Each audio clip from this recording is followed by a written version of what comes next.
In the US, a former leader of the right-wing Proud Boys group, Enrique Tarrio, was sentenced to 22 years in prison. The harsh sentence was levied for his role in the January 6, 2021 attack on the US Capitol. As per reports, it is the longest sentence so far in the case. US District Judge Timothy Kelly imposed the sentence on the 39-year-old belonging to Miami for his role in the riot by then-President Donald Trump supporters. His lawyers said that he would appeal. Tarrio had been convicted of seditious conspiracy for his role in planning the Capitol riot that sought to stop Congress from certifying President Joe Biden's defeat of Trump in an election that Trump falsely claimed was tainted by widespread fraud.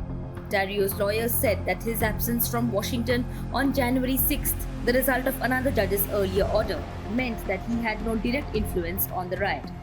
But in imposing the sentence, the judge said, and I quote, Mr. Tarrio was the ultimate leader of that conspiracy.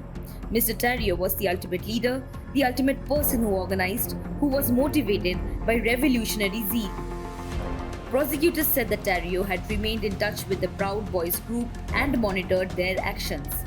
Prosecutors had asked Kelly to sentence Tarrio to 33 years behind bars, saying that he helped direct the attack from Baltimore. His attorneys had asked for no more than 15 years. Last week, Kelly sentenced another far-right Proud Boys leader, Ethan Nordean, to 18 years in prison.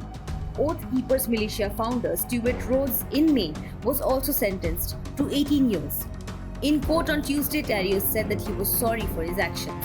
He said, and I again quote, I am extremely ashamed and disappointed. What happened on January 6th was a national embarrassment. More than 1,100 people have been arrested on charges related to the Capitol assault. At least 630 have pleaded guilty and at least 110 have been convicted at trial. 5 people, including a police officer, died during or shortly after the riot, and more than 140 police officers were injured. Damage to the Capitol was in the millions of dollars.